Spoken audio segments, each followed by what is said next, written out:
नमस्कार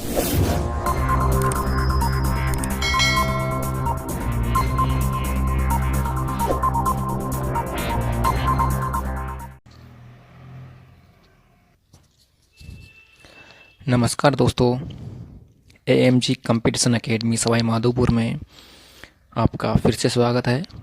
मैं हूं राजेश और आज आपके लिए लेके आया हूं जनरल साइंस का एक टॉपिक जिसका नाम है ऊष्मा तथा ताप। इस टॉपिक के बारे में बात करने से पहले मैं आपसे बोलना चाहूँगा कि हमारे यूट्यूब चैनल एएमजी एकेडमी को ज़्यादा से ज़्यादा लाइक करें, शेयर करें, सब्सक्राइब करें और कमेंट करें।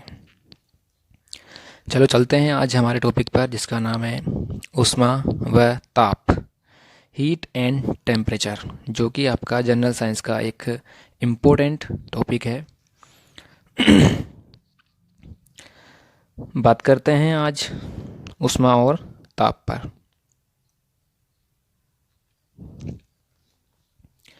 इसका पहला क्वेश्चन है, पारद का स्तर बढ़ता है जब इसका बल्ब गर्म वस्तु के संपर्क में आता है, क्योंकि। दोस्तों, पारा की बात करें अपन तो पारद की बात कर रहा है तो पारा होता है Hg, जिसको अपन मरकरी भी बोलते हैं। क्वेश्चन है, पारद का स्तर बढ़ता है जब बल्ब गर्म वस्तु के संपर्क में आता है। ऑप्शन ए विकिरण के कारण, ऑप्शन बी पारद गर्म होने पर संकुचित होता है, सहवन के कारण पारद गर्म होने पर विस्तारित होता है। दोस्तों, पारद को जब अपन गर्म करते हैं तो यह फैलता है, विस्तार होता है। जैसे कि आपने थर्मामीटर के अंदर देखा होगा, जब अपन बुखार नापने के लिए थर्मामीटर का उपयोग करते हैं तो हमारा बॉडी के टेम्परेचर से वह फैलता है और उसकी रीडिंग बढ़ती है। तो इस हिसाब से इसका जो आंसर है वह रहेगा ऑप्शन नंबर डी, पारद गर्म होने पर विस्तारित होता है। क्वेश्चन नंबर 2 है, अधिक ऊंचाई पर जल अपेक्षाकृत कम तापमान पर उबलता है। दोस्तों, जैसे जैसे ऊंचाई बढ़ती है वैसे वैसे हमारे एनवायरनमेंट, हमारे वायुमंडल का दाब कम होता जाता है। तो दाब कम होने पर और ताप कम होता जाता है।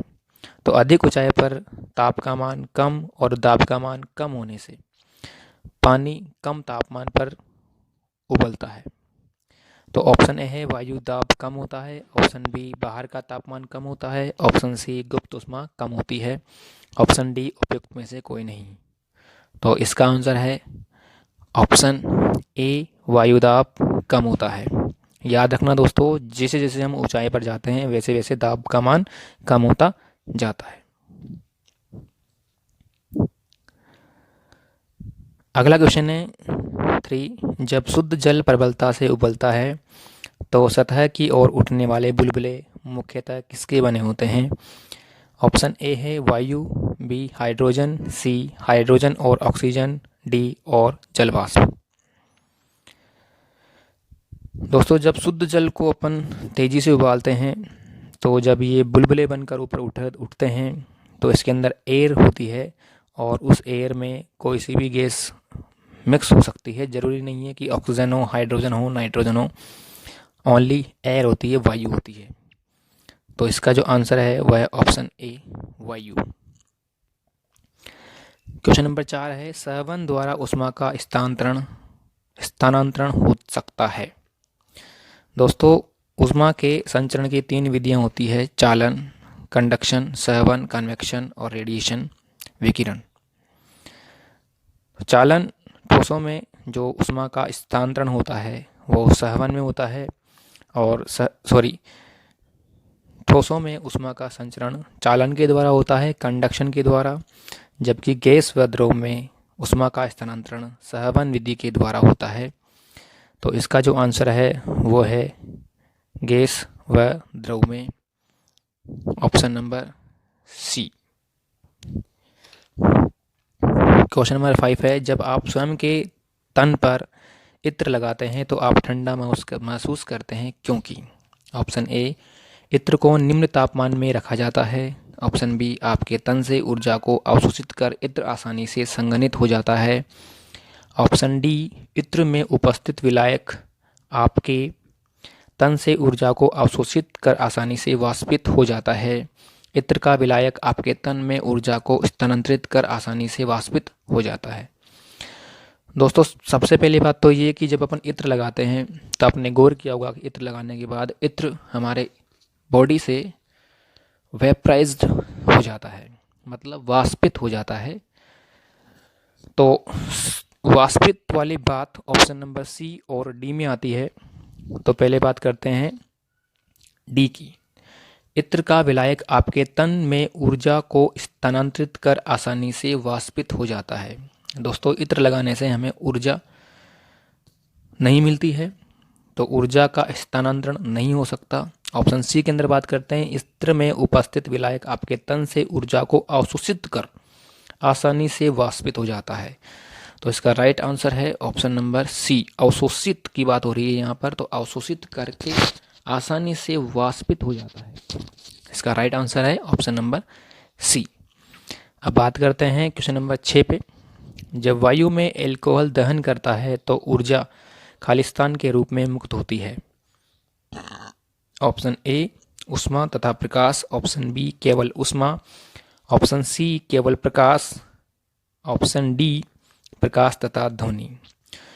दोस्तों, जब एल्कोहल को अपन जलाते हैं वायु में तो ऊर्जा जो होती है वो ऊष्मा और प्रकाश के रूप में निकलती है। तो इसका जो आंसर है वह है ऑप्शन ए, ऊष्मा और प्रकाश। ऑप्शन बी, केवल ऊष्मा। ऑप्शन सी, केवल प्रकाश। ऑप्शन डी, प्रकाश व ध्वनि। तो प्रकाश तो निकलेगा लेकिन ध्वनि नहीं निकलेगी। ऑप्शन बी में प्रकाश ऊष्मा निकलेगी, ऑप्शन सी में प्रकाश निकलेगा, लेकिन ऑप्शन के हिसाब से ऑप्शन ए आपका राइट आंसर रहेगा, ऊष्मा तथा प्रकाश। बात करते हैं क्वेश्चन नंबर 7 पे। खाना पकाते समय एक चुटकी नमक डाल देने से सब्जियां कम समय में पक जाती है, क्योंकि? ऑप्शन ए, जल का क्वथनांक कम हो जाता है। ऑप्शन बी, जल का क्वथनांक ज़्यादा हो जाता है। ऑप्शन सी, जल के वाष्प में ऊर्जा घट जाती है। ऑप्शन डी, जल के वाष्पन की गुप्त ऊष्मा बढ़ जाती है। दोस्तों, जल में अशुद्धि मिलाने से जल का क्वथनांक बढ़ जाता है। क्वथनांक का मतलब होता है वाष्प बनना, जल का वाष्प बनना। मतलब जब कोई वस्तु द्रव अवस्था से गैस अवस्था में जाती है तो इस विधि को अपन क्वथन कहते हैं और उस तापमान को क्वथनांक कहते हैं। तो जैसे ही जल में अशुद्धि या नमक अपन मिलाते हैं तो उसका क्वथनांक बढ़ जाता है। उबलने की जो तापमान है उसका मान बढ़ जाता है, और उसका मान बढ़ने से जो खाना है वो जल्दी पक जाता है।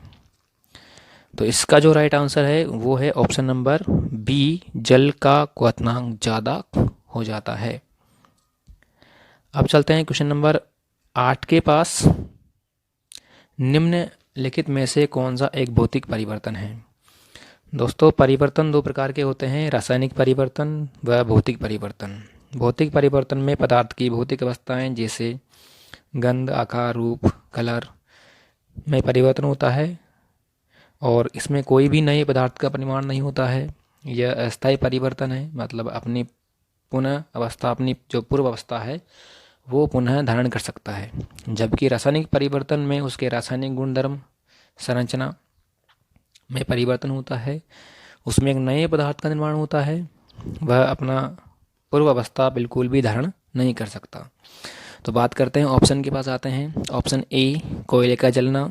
कोयला जब जलता है तो वह राख बन जाता है, वापस कोयला नहीं बनता, तो ये आपका रासायनिक परिवर्तन है। बी, लकड़ी का जलना। लकड़ी जलने के बाद लकड़ी नहीं बन सकती, तो ये भी रासायनिक परिवर्तन है। सी, प्लेटिनम क्रूसिबल को गर्म करना। प्लेटिनम क्रूसिबल को गर्म करना, तो प्लेटिनम को गर्म करेंगे तो ठंडा करने के बाद में वापस प्लेटिनम ही रहेगा, मतलब कोई भी नए पदार्थ का निर्माण नहीं होगा। तो ये आपका एक भौतिक परिवर्तन है। बात करते हैं डी, पोटेशियम क्लोराइड को गर्म करने पर तो ये गैस बन के उड़ जाएगा, तो इसमें नए पदार्थ का निर्माण होगा। तो इस हिसाब से इसका आंसर है option number C, platinum crucible को गर्म करना। Option number C. अब बात करते हैं क्वेश्चन नंबर 9। निम्नलिखित मापियों में से किसे पायरोमीटर कहा जाता है? दोस्तों पायरोमीटर की बात करें अपन तो यह एक ताप मापने का उपकरण होता है। कम तापमान के लिए अपन थर्मामीटर का उपयोग करते हैं, लेकिन अगर अधिक उच्च तापमान नापना है तो उसके लिए अपन पायरोमीटर का उपयोग करते हैं।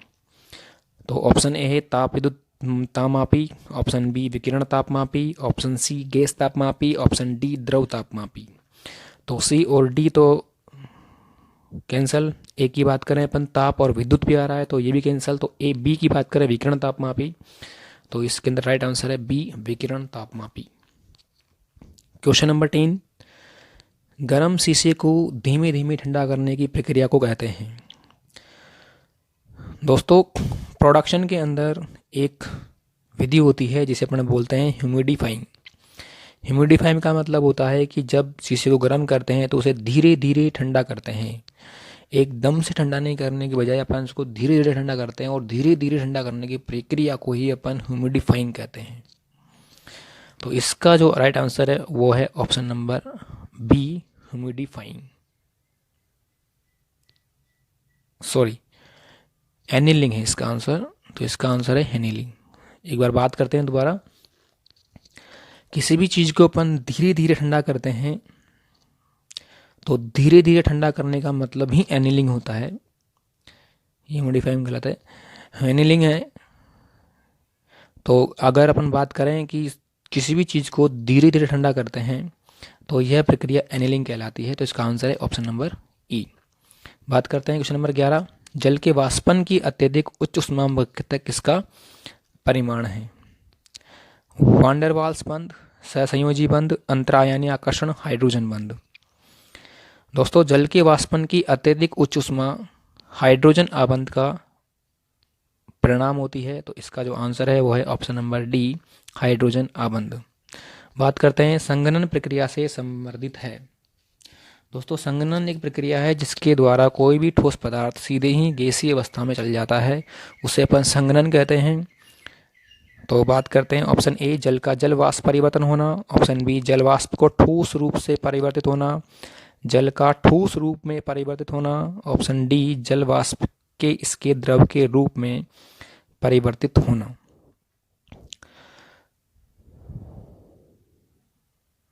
दोस्तों संघनन जो प्रक्रिया है वो आपका जल से गैस बनना, जल पदार्थ से या द्रव पदार्थ से सीधे ही गैस के रूप में या गैस से सीधे ही द्रव के रूप में बदल जाना, उसे अपन संघनन कहते हैं। एक होता है दोस्तों ऊर्ध्वपातन, वो ऊर्ध्वपातन आपका ठोस पदार्थ से सीधे ही गैस बन जाता है।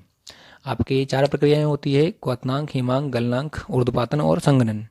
तो ऊर्ध्वपातन के अंदर ठोस से सीधे ही गैस अवस्था के अंदर वस्तु बदल जाती है। जैसे कपूर का जलना, कपूर को जलाते हैं तो कपूर से सीधे गैस बन जाती है। वैसे संघनन मतलब कंडेंसेशन होता है, वह जल से द्रव के रूप में बनता है।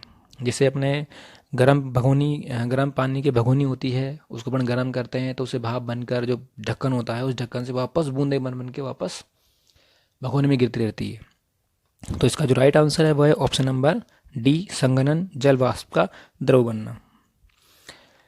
क्वेश्चन नंबर 13, निम्नलिखित में से किसमें उष्मा की क्षमता सर्वाधिक है? ऑप्शन ए लोहे का टुकड़ा, ऑप्शन बी पानी, ऑप्शन सी सोने का टुकड़ा, ऑप्शन डी बेंजीन। दोस्तों यहाँ पर उष्मा की क्षमता की बात हो रही है, तो उष्मा की क्षमता जो है वो पानी में सबसे अधिक होती है, ना तो लोहे के टुकड़े में, ना सोने के टुकड़े में, ना बेंजीन में। तो इसका जो राइट आंसर है वो है आपका बी पानी। बात करते हैं क्वेश्चन नंबर 14, फ़ारेनहाइट में जल का क्वथनांक होता है। फ़ारेनहाइट में जल का क्वथनांक होता है वो है 212 डिग्री फ़ारेनहाइट। क्वथनांक का मतलब है जल का भाप बनना या जल का या द्रव का गैस बनना, तो वो है 212 डिग्री फ़ारेनहाइट। अब बात करते हैं 15, निम्न में से कौन सा अधिक जलन पैदा करता है? उबलता पानी, भाप, गर्म हवा, डी सूर्य की किरणें। तो इसका जो राइट आंसर है वो है ऑप्शन नंबर बी भाप। दोस्तों भाप सबसे अधिक जलन पैदा करती है compare to boiling water, heat, air और रेज ऑफ सन। इसका राइट आंसर है ऑप्शन नंबर बी भाप। 16 की बात करें, सूर्यास्त के बाद भी पृथ्वी की सतह के निकट वायु किस कारण ऊष्मा प्राप्त करती रहती है?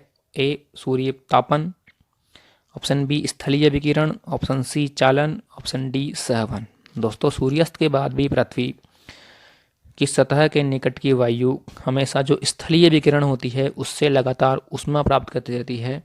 तो इसका जो आंसर है वो है ऑप्शन नंबर बी, स्थलीय विकिरण। अब बात करते हैं अपन क्वेश्चन नंबर 17 के पास में कि निम्नलिखित में से किसका प्रयोग करके ऊष्मीय विद्युत पैदा की जा सकती है? ऑप्शन ए केवल कोयला, ऑप्शन बी कोयला और प्राकृतिक गैस, ऑप्शन सी कोयला, प्राकृतिक गैस और पेट्रोलियम, ऑप्शन डी इनमें से कोई नहीं। दोस्तों, कोयला, प्राकृतिक गैस और पेट्रोलियम, इन तीनों से ही अपन उसमें विद्युत पैदा कर सकते हैं। तो इसका जो राइट आंसर है वो है ऑप्शन नंबर सी, कोयला, प्राकृतिक गैस और पेट्रोलियम। क्वेश्चन नंबर 18 है, एल्कोहल पानी से अधिक वाष्पशील होता है क्योंकि खालिस्तान पानी से कम होता है। ए उसका क्वथनांक, बी उसका घनत्व, सी उसकी संयंत्रता, डी उसका पृष्ठ तनाव। दोस्तों, एल्कोहल पानी से अधिक वाष्पशील इसलिए होता है क्योंकि उसका क्वथनांक हमेशा पानी से कम होता है, और जब इसका क्वथनांक पानी से कम होगा जभी तो ये जल्दी से भाप बनेगा। जिसका ज़्यादा होगा उसका थोड़ा लेट होगा, जिसका कम होगा वो जल्दी भाप बनेगा। क्वथनांक का मतलब मैंने आपको बताया था, द्रव से गैस बनना। अब बात करते हैं क्वेश्चन नंबर 19 की। निम्नलिखित में से कौन सा कथन सही है? ऑप्शन ए कोई ऊर्जा अंतरण जिसमें किसी प्रकार का तापांतर शामिल नहीं है, कौमा ऊष्मा नहीं है।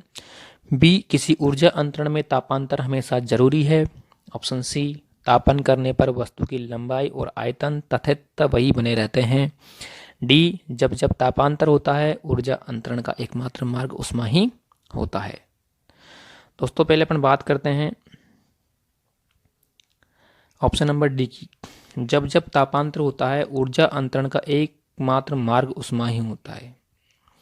दोस्तों, तापांतर का मतलब होता है जब दो वस्तुएं का ताप अलग अलग होता है। तो जब दो वस्तुओं का ताप अलग अलग होता है तो एकमात्र मार्ग ऊष्मा ही नहीं होता। दोस्तों, ऊष्मा का स्थानांतरण भी हो सकता है। ऑप्शन सी की बात करें अपन, तापन करने पर वस्तु की लंबाई, आयतन तथैत वही बने रहते हैं। दोस्तों, ताप करने पर वस्तु की लंबाई और आयतन बढ़ते हैं, इनमें परिवर्तन होता है, तो सी भी नहीं होगा। बी की बात करें अपन, किसी ऊर्जा अंतरण में तापांतर हमेशा जरूरी है। दोस्तों, ऊर्जा अंतरण में तापांतर जरूरी नहीं होता है, तो ऑप्शन नंबर बी और डी, जब डी गलत है तो बी भी अपने आप गलत होगा। बचा आपका ए, कोई ऊर्जा अंतरण जिसमें किसी प्रकार का तापांतरण शामिल नहीं है, ऊष्मा नहीं है। तो आपका राइट आंसर है ऑप्शन नंबर ए, कोई ऊर्जा अंतरण जिसमें किसी प्रकार का तापांतर शामिल नहीं है, ऊष्मा नहीं है। बात करते हैं क्वेश्चन नंबर 20। निम्नलिखित तापमान प्राप्त करने के लिए जूल थॉमसन प्रक्रम अत्यधिक उपयोगी या मितव्ययी है? यह प्रक्रम किस श्रेणी में आता है? ऑप्शन ए समदाबी प्रक्रम, ऑप्शन बी आइसोएंथेपिक प्रक्रम, ऑप्शन सी रद्दोस प्रक्रम, ऑप्शन डी सम आयतनिक प्रक्रम। तो इसका जो राइट आंसर है वो है रद्दोस प्रक्रम। अगला क्वेश्चन है आपका क्वेश्चन नंबर 21। निम्न ताप पर रखी वस्तु से उच्च ताप पर रखी वस्तु की ओर ऊष्मा स्वतः प्रवाहित नहीं हो सकती, यह कथन कहलाता है। दोस्तों, ऊष्मा गतिकी के 3 नियम हैं। पहला नियम है जीरो नियम, दूसरा है द्वितीय नियम और तीसरा है द्वितीय नियम। ऊष्मा गति का जीरो नियम, ऊष्मा गति का प्रथम नियम, ऊष्मा गति का द्वितीय नियम। तो ऊष्मा गति का जो द्वितीय नियम है वो ये बोलता है कि वस्तु का प्रवाह हमेशा उच्च ताप से निम्न ताप की ओर ही होता है, ना कि निम्न ताप से उच्च ताप की ओर। तो इसका जो राइट आंसर है वो है आपका ऑप्शन नंबर सी, ऊष्मा गतिकी का द्वितीय नियम। अब बात करते हैं क्वेश्चन नंबर 22। क्रायोजेनिक तापमान से आशय है वह ताप जो है। दोस्तों, क्रायोजेनिक तापमान होता है -150 डिग्री सेल्सियस से कम। -150 डिग्री सेल्सियस से कम तापमान को अपन क्रायोजेनिक तापमान कहते हैं। तो इसका जो राइट आंसर है वह है option number C. Question number 23 की बात करें। गर्मी की दोपहर में सफ़ेद कपड़े से बने तंबू को प्राथमिकता दी जाएगी क्योंकि सफ़ेद रंग है। गर्मी की दोपहर में सफ़ेद कपड़े से बने तंबू को प्राथमिकता दी जाएगी क्योंकि सफ़ेद रंग है। ऑप्शन ए ऊष्मा का एक अच्छा अवशोषक तथा खराब परावर्तक। ऑप्शन बी ऊष्मा का एक खराब अवशोषक तथा अच्छा परावर्तक। ऑप्शन सी ऊष्मा का न तो अच्छा अवशोषक नहीं अच्छा परावर्तक। ऑप्शन डी ऊष्मा का सहावक। दोस्तों, गर्मी की दोपहर में जो सफ़ेद कपड़े हैं उससे तंबू ही बनाए जाते हैं। तंबू ही क्यों बनाए जाते हैं? क्योंकि जो सफ़ेद कपड़ा होता है वह एक अच्छा परावर्तक होता है, मतलब जो आने वाले प्रकाश को पूर्णतः परावित कर देता है। और तो इस हिसाब से अगर ऑप्शन ए की बात करें अपन, तो एक अच्छा अवशोषक जो कि नहीं हो सकता, एक खराब परावर्तक जो कि नहीं है।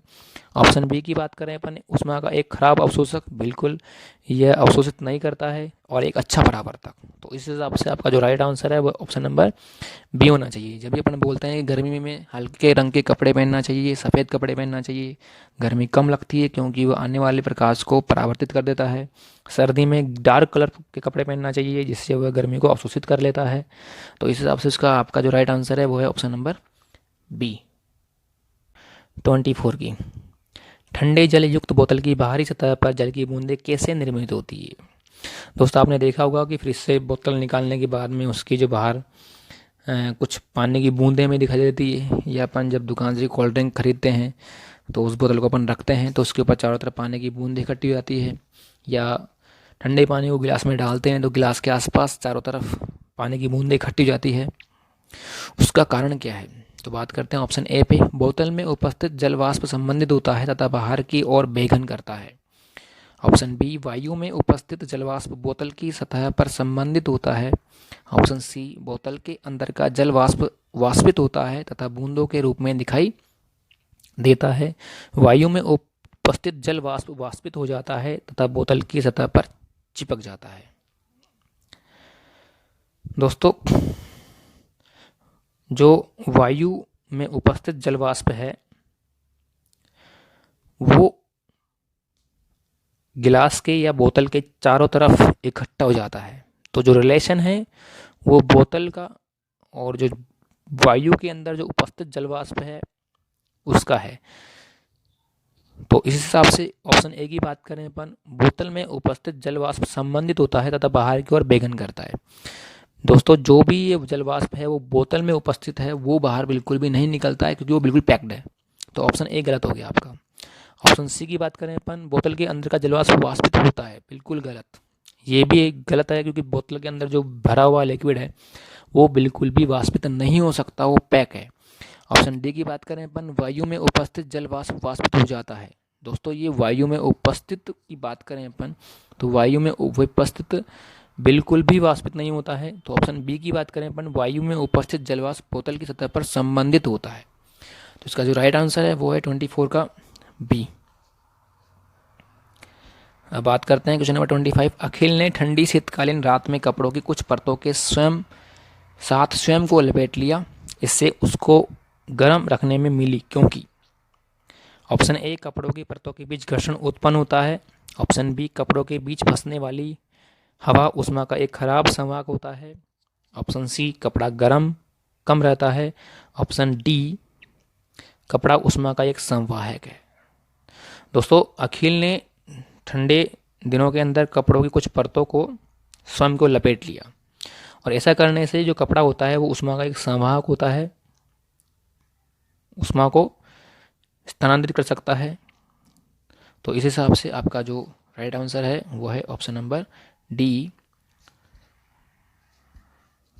उष्मा, कपड़ा उष्मा का एक संवाहक है। क्वेश्चन नंबर 26 की बात करें अपन, एक पदार्थ का प्रज्वलन ताप होता है। ऑप्शन ए, उस पदार्थ के दहन पर उत्पन्न उच्चतम तापमान। ऑप्शन बी, वह तापमान जब ईंधन गैस बन जाता है। ऑप्शन सी, उस पदार्थ के दहन के लिए आवश्यक न्यूनतम तापमान। ऑप्शन डी, उस पदार्थ के दहन पर उत्पन्न औसतन तापमान। दोस्तों, एक पदार्थ का प्रज्वलन ताप, जब उस पदार्थ को जलाते हैं तो उसका जो आवश्यक न्यूनतम तापमान है, प्रज्वलन का मतलब है कि किसी वस्तु को ताप देते जाएं देते जाएं देते जाएं, जिस ताप पर वो जलना स्टार्ट होता है उसे अपन बोलते हैं प्रज्वलन ताप। तो किसी पदार्थ को जलाने के लिए जो आवश्यक न्यूनतम तापमान होता है उससे प्रज्वलन ताप कहते हैं। तो इसका जो राइट आंसर है वह है option number C. Question number 27 है, पारद का स्तर बढ़ता है जब इसका बल्ब गर्म वस्तु के संपर्क में आता है, क्योंकि दोस्तों ये क्वेश्चन रिपीट हो चुका है। तो इसका जो आंसर है वो डी है, पारद गर्म होने पर विस्तारित होता है। क्वेश्चन नंबर 28, हमें गर्म कॉफ़ी की गंध एक दूरी से प्राप्त हो जाती है पर ठंडी कॉफ़ी की नहीं, यह इसलिए क्योंकि। दोस्तों उच्च तापमान जब होता है तो उच्च तापमान में जो अणु हैं वह दूर तक जा सकते हैं। जैसे कि मैंने आपको क्लास में बताया था कि जब अपन किसी वस्तु को गर्म करते हैं तो उसके आसपास के अणुओं की जो ऊर्जा है वो बढ़ती है और वो गति करने लगते हैं और वो आराम से एक स्थान से दूसरे स्थान पर गति करते हैं। तो अगर आप ऑप्शन देखोगे तो ऑप्शन ए बात कर रहा है उच्च तापमान पर अणुओं में उच्च स्थितिज ऊर्जा होती है तथा वे दूर तक जा सकते हैं। ऑप्शन बी है उच्च तापमान पर अणुओं की उच्च गतिज ऊर्जा होती है तथा चारों ओर दूर तक जा सकते हैं। ऑप्शन नंबर सी है उच्च तापमान पर अणु शीघ्र विलायित हो जाते हैं तथा चारों ओर फैल जाते हैं। ऑप्शन डी है उच्च तापमान पर अणुओं की संख्या विलायित होती है। तो इसका राइट आंसर है ऑप्शन नंबर ए। आगे बढ़ते हैं 29, कड़ी ठंड में झील पृष्ठ हिम शीतित होती है परंतु तल में जल द्रव होता है, इसका कारण क्या है। दोस्तों ठंडे प्रदेशों के अंदर झील के ऊपरी पृष्ठ बर्फ होती है और अंदर जल में पानी होता है, अंदर जो तल है उसमें पानी होता है, ऐसा क्या है।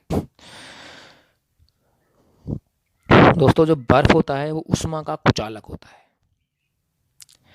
ऊष्मा का स्थानांतरण नहीं कर सकता, जबकि जल ऊष्मा का स्थानांतरण कर सकता है। इसलिए इसका जो ऑप्शन ए की बात करें अपन, बर्फ ऊष्मा का कुचालक होता है। ऑप्शन बी क्योंकि झील पृष्ठ का तापमान और वायु का तापमान समान होने पर ऊष्मा क्षय नहीं होता है। ऑप्शन सी बर्फ ऊष्मा का सुचालक होता है, और उसमें से कोई भी नहीं। तो इसका जो राइट आंसर है वो है बर्फ ऊष्मा का कुचालक होता है। हिमकरण तापमान पर पानी के पाइप फट जाते हैं। Option A expansion, option B contraction, option C humidification, option C D precipitation. दोस्तों हिमकरण तापमान पर पानी के पाइप फट जाते हैं, तो पानी के पाइप जब फटते हैं जब एक्सपेंशन होता है। तो इसका राइट आंसर है option A expansion. Question number 31, पानी का कोई भी रूप जो बादलों से गिरता है उसे कहते हैं। दोस्तों जब पानी एक द्रव है और ये गैस बन के बादल बन जाते हैं तो द्रव से गैस बनने की जो क्रिया है उसे इवेपोरेशन कहते हैं। तो इसका जो राइट आंसर है वो है आपका इवेपोरेशन।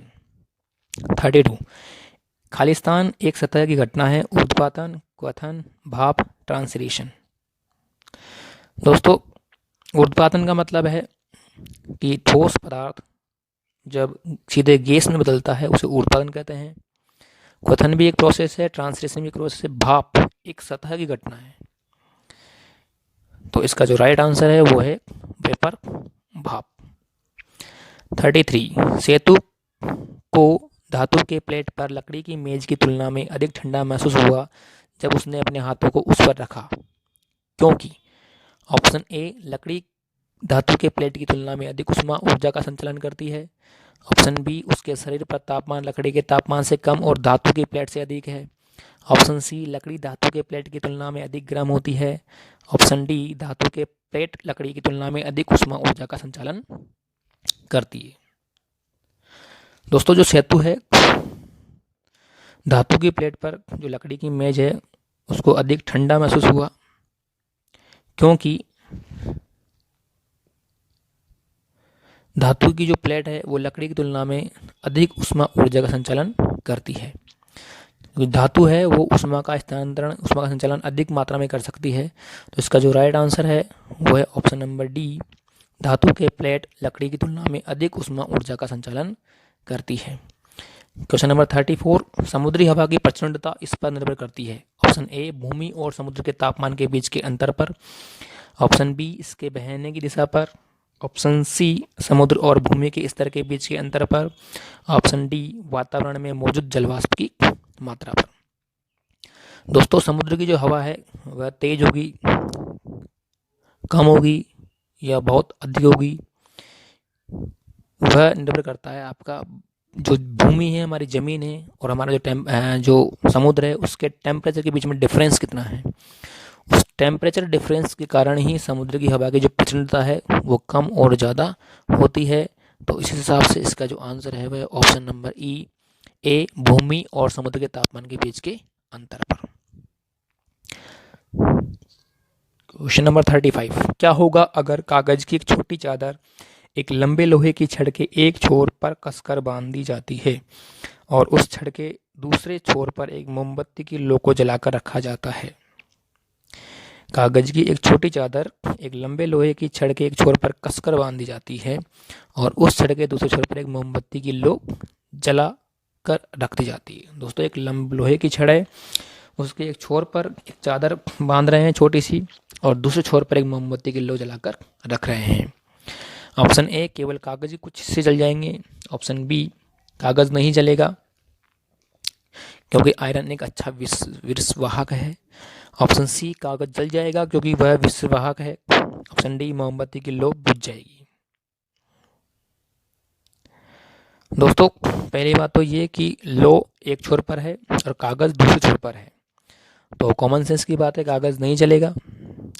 दूसरा कि आयरन उष्मा का स्थानांतरण करेगा लेकिन वह लो का स्थानांतरण नहीं कर सकता, इसलिए कागज नहीं जलेगा। ऑप्शन नंबर बी इसका राइट आंसर रहेगा, कागज नहीं जलेगा क्योंकि आयरन एक अच्छा विषवाहक है। क्वेश्चन नंबर 36, स्टेनलेस स्टील के बर्तन तांबे के आधार के साथ दिए जाते हैं क्योंकि। स्टेनलेस स्टील के बर्तन का जो आधार होता है वो तांबों का क्यों बना होता है। ऑप्शन ए, यह बर्तन को अच्छा दिखाता है। दोस्तों, बर्तन के अंदर अपन कोई भी मेटल मिलाते हैं तो उसके अच्छे दिखाने के लिए नहीं होता है, तो इसका जो आंसर है वो ए बिल्कुल नहीं हो सकता। स्टेनलेस स्टील तांबे की तुलना से बेहतर संवाहक है, बिल्कुल गलत है, तांबा ज़्यादा संवाहक है। सी, कॉपर स्टेनलेस स्टील की तुलना में बेहतर संवाहक है।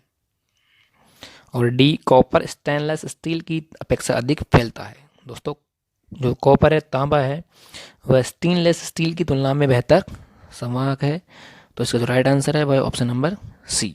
क्वेश्चन नंबर 37, चीनी को इसके जलीय घोल से इस विधि द्वारा निष्कासित किया जा सकता है। दोस्तों, चीनी को अलग करने के लिए अपन वाष्पीकरण का उपयोग कर सकते हैं। चीनी को अपन जल में मिला के धीरे धीरे गर्म करने पर पानी वाष्प बन के उड़ जाएगा और चीनी उसके अंदर रह जाएगी। तो उससे जो मिश्री बनाने की जो विधि होती है वो भी यही होती है, तो इसका जो आंसर है ऑप्शन नंबर सी, वाष्पीकरण। क्वेश्चन नंबर 38, चार अलग अलग पदार्थों के तरल जैसे पारा, पानी, साबुन, विलेन और शहद को चार अलग अलग बर्तनों में रखा जाता है, उनमें से कौन सा अधिक तापमान दिखाएगा। ऑप्शन ए, शहद। ऑप्शन बी, सभी का समान तापमान होगा। ऑप्शन सी, पारा। ऑप्शन डी, पानी। दोस्तों, चार अलग अलग पदार्थ हैं, पारा है, पानी है, साबुन है, विलेन है, शहद है।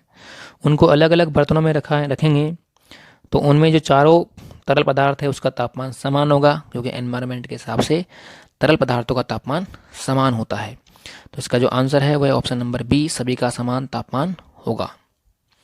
क्वेश्चन नंबर 39, खालिस्तान एकमात्र ऊष्मा स्थानांतरण का तरीका है जिसमें सामग्री माध्यम की आवश्यकता नहीं होती। ऑप्शन ए, संवहन। ऑप्शन बी, ऊष्मा पंपिंग। ऑप्शन सी, चालन।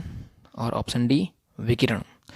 दोस्तों, क्वेश्चन है कि ऊष्मा स्थानांतरण का कौन सा तरीका है जिसमें सामग्री माध्यम, मतलब किसी भी मीडिएटर की आवश्यकता नहीं होती है। जैसे मैंने बताया आपको कि ऊष्मा के चालन की 3 विधियां हैं, ऊष्मा के संचरण की 3 विधियां हैं। नंबर ए, चालन मतलब कंडक्शन, इसमें माध्यम की आवश्यकता पड़ती है। पदार्थ के जो कण हैं वो एक दूसरे से ऊर्जा ट्रांसफ़र करते हैं माध्यम के द्वारा, जैसे कि आपका ठोस।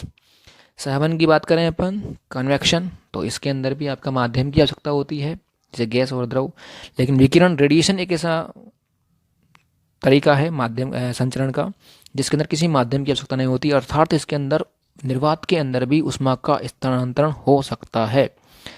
तो इसका जो आंसर है वो है विकिरण, option number D. Question number 40 है, जल वाष्प के द्रव में रूपांतरण की प्रक्रिया कहलाती है। ऑप्शन ए ऊर्ध्वपातन, ऑप्शन बी संघनन, ऑप्शन सी गलन, ऑप्शन डी सम्मिश्रण। दोस्तों ऊर्ध्वपातन का मतलब होता है ठोस से द्रव में बदलना, ऑप्शन संघनन का मतलब होता है वाष्प से द्रव में, और गलन का मतलब होता है ठोस से द्रव में। तो अगर बात करें अपन, क्वेश्चन बोल रहा है जल वाष्प के द्रव में, तो इसका जो राइट आंसर है वो है आपका ऑप्शन नंबर बी संघनन, वेपराइजेशन। तो इसका आंसर है संघनन। बात करें अपन 41, निम्नलिखित में से कौन सी सतह ऊष्मा विकिरण के संपर्क में आने पर कम से कम ऊर्जा को अवशोषित करती है। ऑप्शन ए सफ़ेद पेंट से लेपित सतह, ऑप्शन बी लाल पेंट से लेपित सतह, ऑप्शन सी काले पेंट से लेपित सतह, ऑप्शन डी गहरे हरे पेंट लेपित सतह। दोस्तों ऊष्मा को अवशोषण करने का जो सबसे ज़्यादा होता है वो सफ़ेद रंग में होता है, जैसे कि मैंने पहले क्वेश्चन में बताया था। तो वो उसका जो राइट आंसर है वो है ऑप्शन नंबर ए सफ़ेद पेंट से लेपित सतह, इसका राइट आंसर होगा ऑप्शन नंबर ए।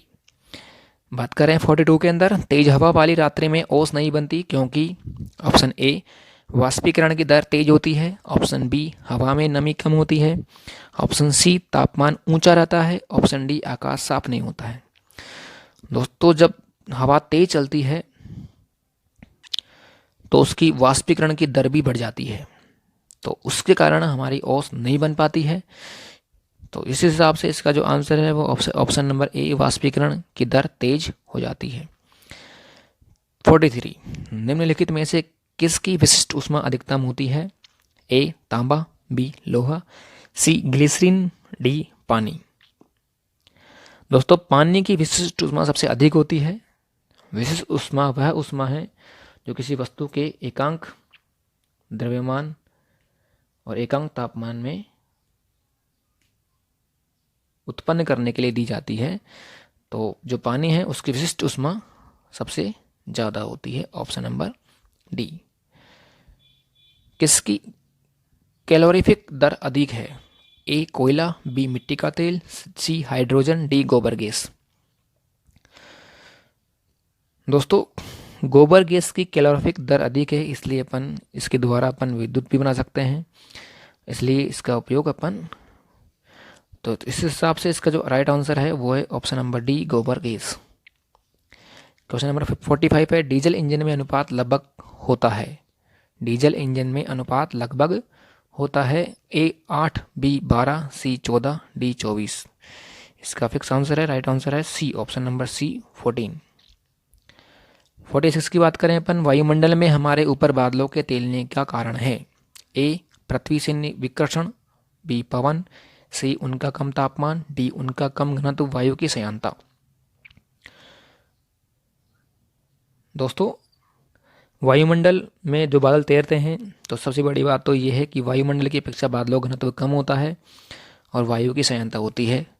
इस वजह से जो वायुमंडल है उसके अंदर बादल तैरते रहते हैं। तो इसका जो राइट आंसर है वो है ऑप्शन नंबर डी, उनका कम घनत्व तथा वायु की श्यानता। क्वेश्चन नंबर 47, परम शून्य ताप पर निम्नलिखित में से कौन सी परिघटना होती है? दोस्तों परम शून्य तापमान का मान -273.15 डिग्री सेल्सियस होता है। बात करते हैं ऑप्शन की। ऑप्शन ए सभी गैस द्रव बन जाते हैं, बी जल जम जाता है, सी सभी पदार्थ ठोस बन जाते हैं, डी गैस में अणुमति समान हो जाती है।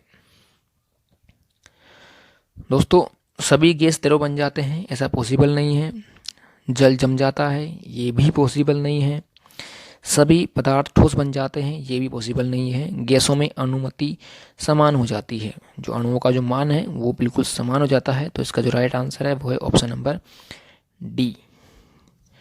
क्वेश्चन नंबर 48 की बात करें, आर्क वेल्डर में आर्क का ताप।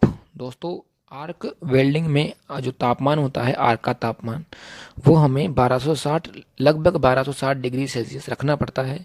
तो इसका फिक्स आंसर है option number B 1260। Question number 49 है, ताप स्थायी बनाए रखने का एक साधन है। ऑप्शन ए करंट, बी ताप, सी दबाव, डी ऊष्मा विकिरण। तो अगर आपको ताप स्थायी बनाए रखना है तो उसका एक ही साधन है, केवल ताप। इसके अलावा कोई इसका साधन नहीं है, तो इसका जो आंसर है वो है ऑप्शन नंबर बी, ताप। एक वाष्प इंजन है, ए 4 स्ट्रोक इंजन, बी अंतदहन इंजन, सी बाह्य दहन इंजन, डी ऑटो चक्र इंजन। उसका आंसर है बाह्य दहन इंजन, ऑप्शन नंबर सी। धन्यवाद दोस्तों, आगे हम मिलेंगे अगली सीट पर। इसके लिए बहुत बहुत धन्यवाद।